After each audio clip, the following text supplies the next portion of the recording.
Hey everybody, and Tony here with a tribute video of what has to be one of the most underrated, underappreciated Nicktoons of all time, and one that I will never understand why this Nicktoon was hated in the first place. And I'm of course referring to ChalkZone. Now, I first caught ChalkZone as a bunch of Oh Yeah cartoon shorts ever since I was about like 8 or 9.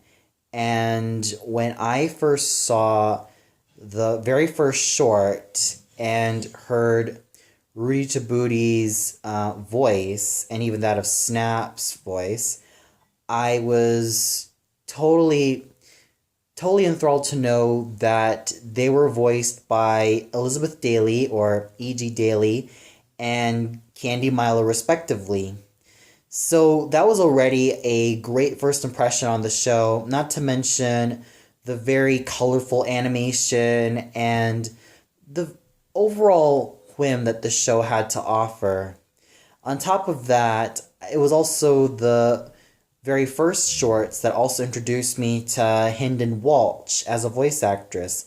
Now, I never knew that much of Hynden Walch back then, but her role as Penny Sanchez was definitely a great first impression on me. The other being Elsie from the Disney cartoon Stanley. Now, we all know her as Starfire from Teen Titans and Princess Bubblegum from Adventure Time, but this was the very first role that I heard Hynden Walch perform as. Not to mention, ChalkZone boasted a lot of great talent in the show, like Robert Cait, Miriam Flynn, Joe Alaskey, Jess Harnell, Jim Cummings, and even the likes of Malcolm McDowell and Corey Burton. So the fact this show had a lot of star quality was just really enthralling for me. But despite that, even though there was a lot of star quality found in this show, there have been moments where people have seemed to not even care about the show or even flat out hated this show because they felt like it didn't feel like a Nicktoon. It felt like it didn't really feel original. It didn't really feel that exciting or great and all that stuff.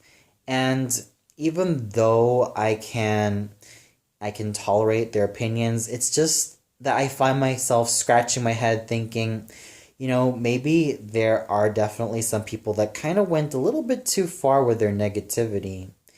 And what I found out with ChalkZone is that it's a show that was really whimsical and basically brings you into like the mind of a child of how he sees the world around him and how he likes to like use his imagination and how he likes to think of creative solutions to get him out of any sticky situation. And even though, like I said, the characters may be, well, simple in their characterizations, there's no doubt that there's always a certain charm that makes me come back to them every single time. And that's what really makes ChalkZone great in my eyes. The show has a really great charm that makes me come back to the show every single time. And not to mention, it's not just the voice acting that makes it great, but it's also the very colorful, whimsical animation that really makes the show alive as it is. And that's what I really felt is ChalkZone's greatest strength. The way it uses its colorful world and the way it can be so creative and the way it can be so fun in its execution manages to make something great out of ChalkZone. Oh, sure, it's nothing deep, nor is it anything that's too philosophical and all that. But what I really like about ChalkZone is that it's honest.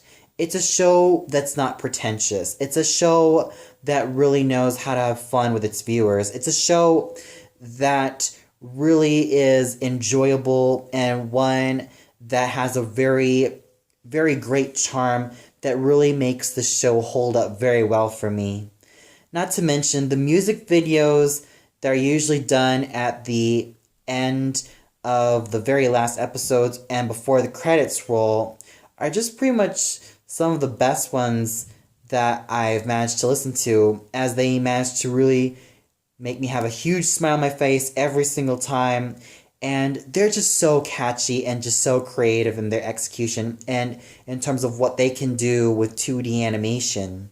And the music videos are definitely to a testament of what ChalkZone can do with the medium of 2D animation.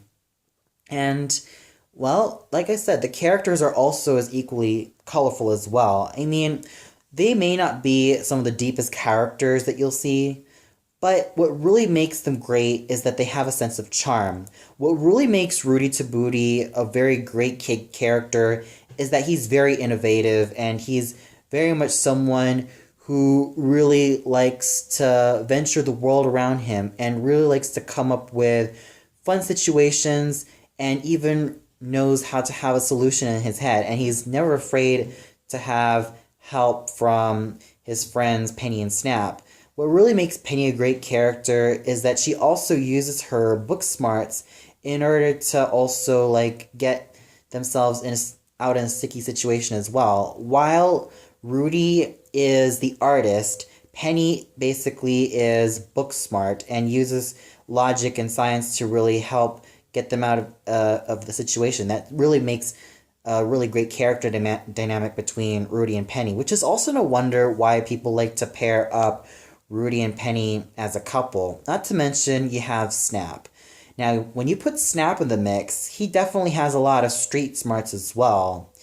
And, well, if you look at the great character dynamics between Rudy's artistic intelligence alongside Penny's logical intelligence and Snap's knowledge of the way of the world, you really get to have a great sense of character dynamics. Oh, sure, at times they fight from time to time, but that can be pretty normal in certain relationships. There will be disagreements, but with them, it's definitely a lesson to learn that once you stick together, you can accomplish anything.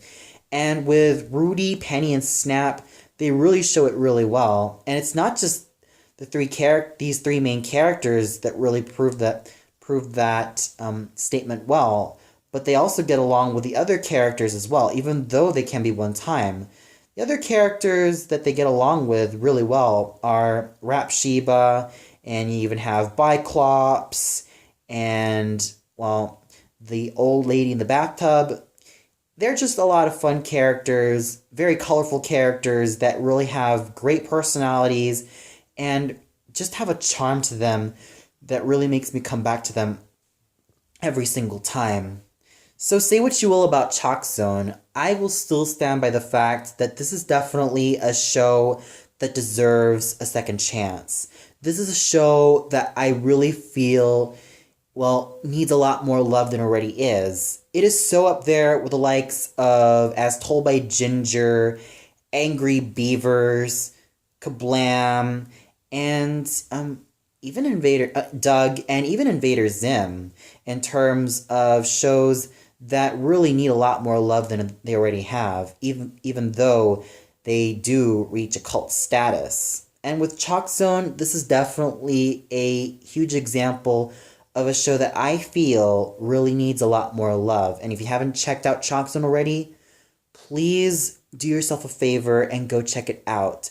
I recommend the show because, well, it's bright, it's whimsical, and it's just colorful all around. Oh, sure, I do understand that there were some people that didn't really care for ChalkZone, mostly because they felt like it was not really like a Nicktoon, because I guess when people think of Nicktoons, they think the typical Nicktoon would usually consist of gross out jokes, or even jokes that can push the envelope a little bit on children's entertainment.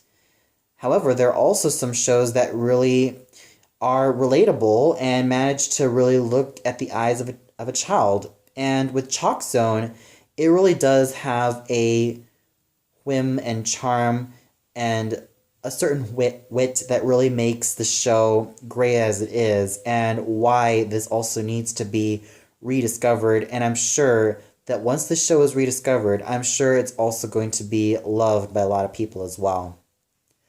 Well, that's all for now. Be sure to tune in either tomorrow or next week, where I review Invader Zim, and this will also be the final Nicktoon or even the final favorite Nicktoon that I'll be reviewing, since, well, summer is already long gone, and, well, this is also going to be the final favorite Nicktoon that I'll review for this summer. Sure, my favorite Nicktoon summer could have ended like last month, but like I said, I had a lot of personal obligations, so what better way to crown it than with Invader Zim? So until then, see you later, everybody.